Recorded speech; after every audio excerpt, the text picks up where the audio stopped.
preaching the sermon Memorial Day, you've heard me mention before that my father was killed in World War II when I was too young to remember him. And I think we should remember the women who lost their husbands, not just the men who died. My mother was left with basically a baby boy, and we were living in what today would be considered poverty conditions, and it was just she and I against the world, and she just would not quit. She made her husband, to me, she made my father out to be the most wonderful man that ever lived, and she just saw to it that everything that I could possibly be, every opportunity I could possibly have, I had. And she did it all alone. And she was very, very lonely. So let's not only remember the men who died, but the women who suffered through the years after that. Now, my sermon today is entitled, "You Meant It for Evil, but God Meant It for Good." And this is probably my favorite story in all the Bible. And it's one of the most important stories, but it's also one of the longest. So I don't usually preach sermons on this because it can go on and on and on. So what I'm going to do is read the first few verses and turn to Genesis chapter 37. It's the story of Joseph. I'm going to read the first few verses, and then I'm going to just tell the story, the rest of the story. But what I want you to do on your own is to read the rest of the story, because it covers a number of chapters of Scripture. The story of Joseph. Chapter 37, I'm going to start at verse 2. It says, "This is the account of Jacob," which is kind of interesting because it's all about Joseph. "Joseph, a young man of 17, was tending the flocks with his brothers, the sons of Bilhah and the sons of Zilpah, his father's wives. And he brought their fathers a bad report about them." So this one son went to his father and said some bad things about his brothers. "Now Israel," and that's Jacob, "loved Joseph more than any of his other sons, because he had been born to him in his old age. And he made a richly ornamented rug for him." And what was that called? Rug. What did I say? Rug, robe. What was it? What was it called? Coat of many colors. When his brothers saw that their father loved him more than any of them, they hated him and could not speak a kind word to him. And parents, we should learn a real lesson from this. Sometimes we can't help but feel closer to one child than another. It's just human nature. Sometimes one child, we just feel closer, perhaps, to one child than another. But you can't show favoritism. You absolutely cannot. You're not doing that child any favors at all. Joseph had a dream, and when he told it to his brothers, they hated him all the more. He said to them, "Listen to this dream I had. We were binding sheaves of grain out in the field when suddenly my sheaf rose and stood upright, while your sheaves gathered around mine and bowed down to it." His brothers said to him, "Do you intend to reign over us? Will you actually rule us?" And they hated him all the more because of his dream and what he had said. Then he had another dream, and he told it to his brothers. "Listen," he said, "I had another dream, and this time the sun and the moon and the 11 stars were bowing down to me." Now, Joseph was a good boy, but he was very naive. He was probably so good that he couldn't understand how anyone else could not be as pure in their thoughts as he was. The fact that he was saying that they would bow down to him, I think if the situation had been reversed, he would have probably said, good for you. If I'm going to have to bow down to you, that's God's will. But of course, that's not the way human nature is it? Joseph was such an outstanding person, such a godly person. that in a way he doesn't show any common sense here at all. He acts in a way that's going to turn his brothers against him. But he doesn't really understand. He doesn't understand at all. Well, his brothers decided then and there that they're going to do away with him. And so now I'm just going to tell the story because it goes on and on for many chapters. They decide they're going to kill their father's favorite son, their brother. And one day they're out in the fields and they're going to kill him. First they were going to put him into a pit and just let him die there. But they decide that they will kill him. The slave traders come, but before they decide to do that, they're going to kill him. And they kill an animal, and they put the animal's blood on his coat of many colors, and they take that into the father, and they say that an animal had killed him and dragged him away, and Jacob's favorite son was dead. But before that actually happened, slave traders going to Egypt had come by, and they had given their brother over into slavery. Imagine that. He was so naive, I think, and he thought the brothers loved him. And now he realizes they hate him so much they're selling him into slavery or giving him over into slavery.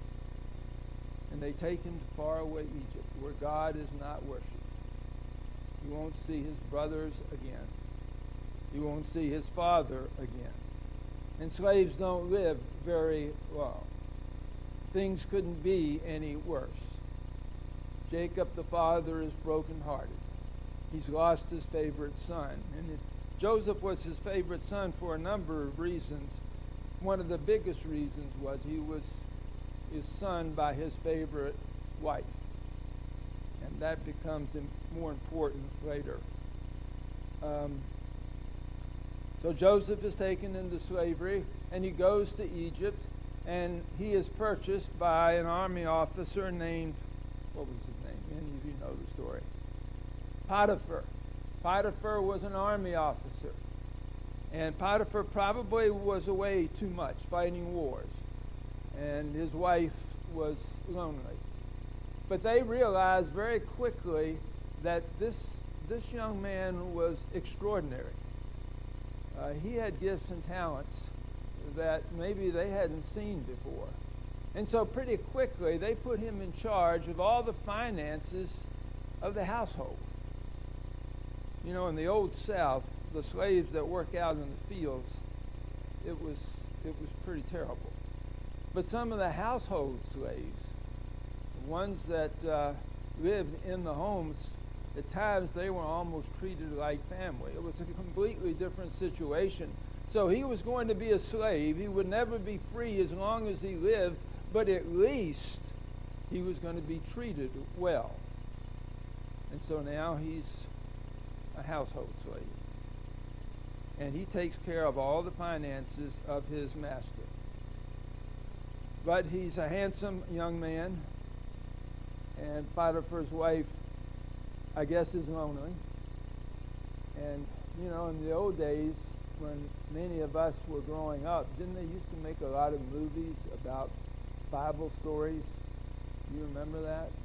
I can remember seeing so many. And I remember seeing a number of movies about this incident. And always Potiphar's wife was portrayed by the most beautiful actress you could find. You know, she was tempting him, you know, to have sexual relations with her. And Joseph refuses.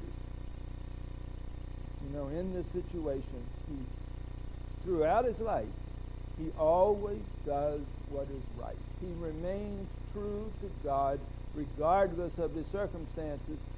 But whether or not he was tempted is not really the question. She owned him.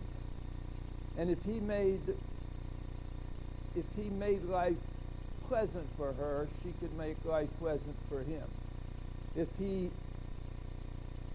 antagonized her, she could make life miserable for him. He knew that if he turned her down, she would be free to do anything to him. So it didn't matter if she was attractive or not. What mattered was she owned him. And if he antagonized her, then she could do anything to him. And what does she do? Right? She tells her husband that he has sexually assaulted her. And Potiphar sends him to prison for the rest of his life. Now, I think it's kind of interesting, if you were a slave owner, if it didn't bother you morally to own slaves, I think it wouldn't bother you to put to death the slave who tried to sexually assault your wife. The fact that he sent him to prison for the rest of his life instead of putting him to death probably indicated that Potiphar knew his wife a little bit better than you might think. At any rate, he's in prison and he's going to stay there. The boy has done everything right, and he goes from one disaster to the next. And you can't tell from reading the story how long he's been in prison. You can't tell how long he was a slave there in Potiphar's house. But it was a long time. And he was going to be there for the rest of his life. He wasn't going to be free. Well, he's in prison, but even there, he impresses the prison officials with the fact that he is so smart and he's so good. And so they make him a kind of trustee. They let him work with some of the other prisoners, helping the other prisoners. They give him a little bit more freedom. He's still a prisoner. He still sleeps in his cell every night. He still can't leave that prison. He's still going to be there probably as long as he lives, but he is able to help these other prisoners. And most of you know the story. Two of the prisoners were members of Pharaoh's household. Pharaoh, the king of Egypt, the most powerful man in the world, because Egypt was the most powerful country in the world. They had committed some infraction, and they had been sent to prison not for life, but for a designated period of time. And Joseph tells them, because he takes care of it, he probably protects them from the other prisoners. They were indebted to him.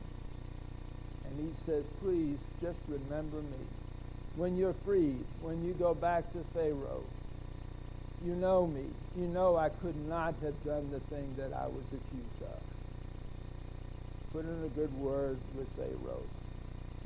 And they say, oh, we'll take care of you. You can count on us. And in time, they are freed, and they go back to Pharaoh's court, and what do? They conveniently forget about Joseph. And again, we don't know how much time passes. Probably a lot of time. Maybe years pass. So Joseph does everything right, and one bad thing after another happens to him. And then Pharaoh begins to have a strange dream. It's a recurring dream. It's the same dream every night. And again, many of you know the story. Most of you do, so you know what the dream is. 7 fat cows come out near the river, and they are followed by 7 very scrawny cows. And the weak, diseased, scrawny cows eat the 7 healthy cows. And this is a dream he has every night, and Pharaoh knows there has to be some meaning to this dream. And so he talks to all of his advisors, his soothsayers, and all of his, all the people, and nobody can interpret the dream. And he says, is there anyone who can interpret the dream? And then I'm sure one of the 2 guys that had been in prison with Joseph said, mighty Pharaoh, there was a young Hebrew in prison with us probably years ago, and his God had given him the gift of interpreting dreams. And Pharaoh said, bring him to me. When I first read this story when I was old enough to know what it was really all about, I was probably about 13. And I remember I got goosebumps when I read that part of it, when it said, bring him to me, because I realized it was going to have a happy ending. All these horrible things, God was going to weave into a pattern of good, and Joseph was going to be okay. And so he goes to Pharaoh. Again, they told him that this Hebrew, his God had given him the gift to be able to interpret dreams, which we know from the few verses I read, he did have that gift. And so he tells Pharaoh the interpretation. And it is that the 7 fat cows represent 7 years of plenty, 7 years of real prosperity, good crops. The people will have plenty to eat. But they will be followed by 7 years of famine, and the people will starve. And Pharaoh says, what shall we do? And Joseph says, what you need to do is find someone who can administer a program so that you save enough of the grain during the good years so that you will have enough to carry you through the bad years. And Pharaoh, probably speaking out loud or thinking to himself, where am I going to find somebody smart enough to do this? And I think he answered his own question. He said, Joseph, you're the only person in the kingdom wise enough to understand what's going on. You are the man. And so Joseph, in effect, becomes the second most powerful man in Egypt, which means he becomes the second most powerful man in the world, because Egypt was the most powerful country in the world. And Joseph is the one that organizes the whole thing. And they begin to save up enough grain in the bad years, so that in the good years, so that when the bad years come, they'll have plenty to see them through. And after 7 good years, the famine does begin. Joseph is proved to be right, and that makes him even more powerful. Well, meanwhile, back on the farm. Meanwhile, the famine has hit that whole part of the world. It's not just Egypt that is suffering, but back in Jacob's hometown, back in Israel, back in that area, they don't have any food either. They're hungry. And so the irony is incredible. Jacob tells his sons that he understands that there is this wise, kind man in Egypt who might be able to help them. So will they go to Egypt and beg him to provide food for them? Think of it. The brothers are going to have to go to Egypt and beg the man they sold into slavery to save their lives. Of course, the brothers don't know who Joseph is. Again, you've got to read this for yourself. You read the whole thing for yourself. The brothers go to Joseph, and they don't recognize him. It's been probably decades. But Joseph recognizes them. We're told at one point he just walked out of the room and went back alone and just cried. Cried because he remembered them. And apparently he still loved them. That was the kind of person Joseph was, even after everything that he had been through. And he tells them what they should do. Now, it gets kind of complicated here, and I don't want the sermon to go too long. He first misleads the brothers. He has a silver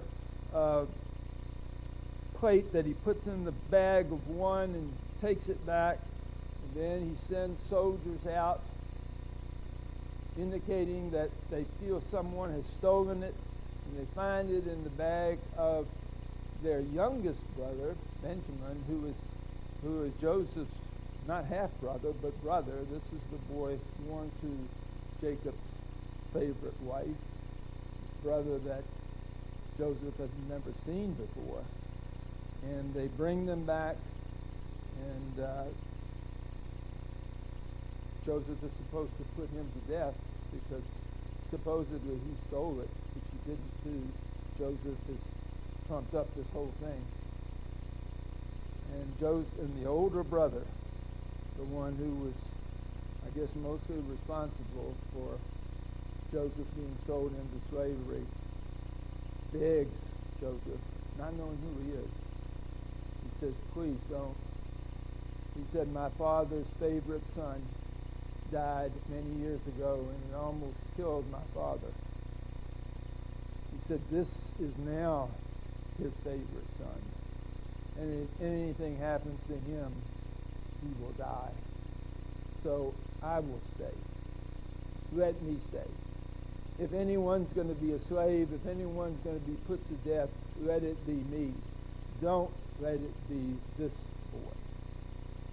And Joseph realizes that at least this one brother has changed. He's willing to give up his life for his brother. And so he finally tells the brothers who he is. And of course, they're terrified because they feel that he is going to put them all to death. And this is where Joseph makes the famous statement. And these words are in one of the Bible translations, and I couldn't even find the translation I was looking for. It's not in the ones that I have, but I'm sticking with this one. Joseph said, you meant it for evil, but God meant it for good. In other words, brothers, don't be afraid. It's okay. What you did for me, you meant it for evil, but God meant it for good. You know, things happen in our lives. People may hurt us. They'll do things to us, and they may do it to hurt us.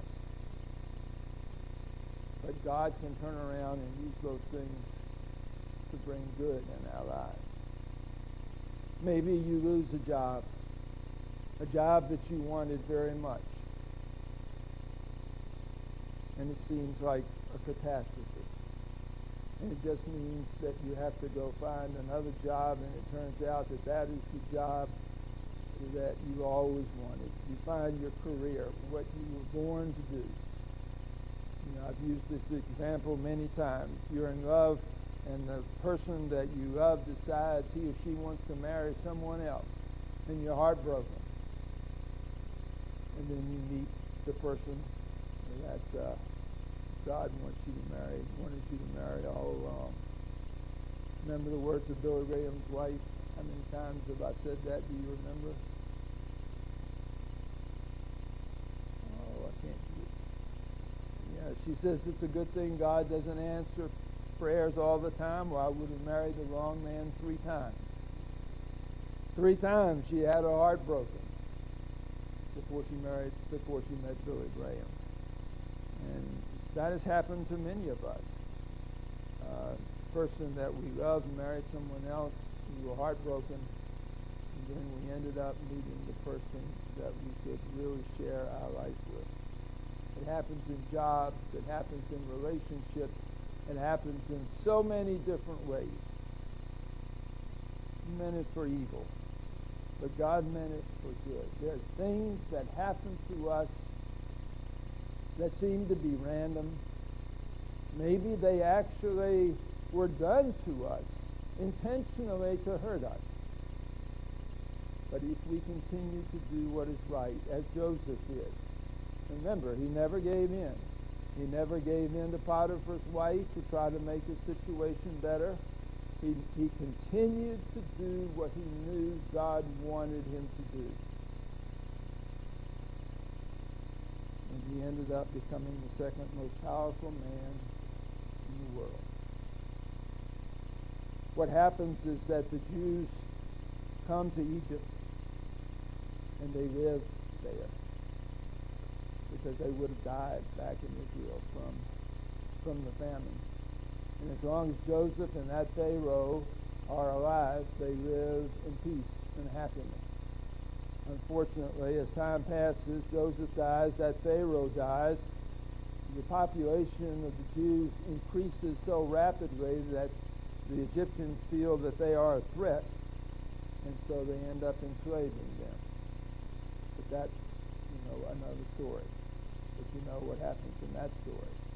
Finally, a later Pharaoh makes them slaves.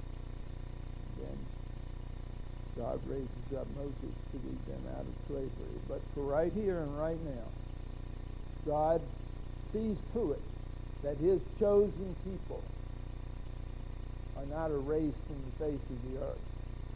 He sees to it that there is a place for them to go, where they can live, where they can prosper. Think about your own situation, the difficult things that happen in your life. Maybe something that someone has done to you, or maybe something out of just a random situation. And you can't understand why God would allow it to happen. Just remember, maybe you thought it was for evil, but God meant it for good. Give that disappointment, or give that pain to God, and see what he will do. Let's pray. Lord, this is such a long story. It's kind of hard to follow all of it. And yet it's obvious that this young man did everything right, and he was punished for everything that he did. And yet ultimately, because of it, he was put in a position where he could save God's people. Lord, whatever happens to us, however much pain we may have to endure, may we be in a position where we can do your will.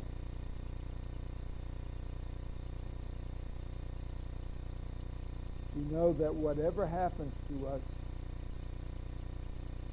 if we turn it over to you, if we ask forgiveness for our sins, if we ask for direction when our hearts are broken, when we're frightened because of events that occur, if we turn everything over to you, things will work out for our good.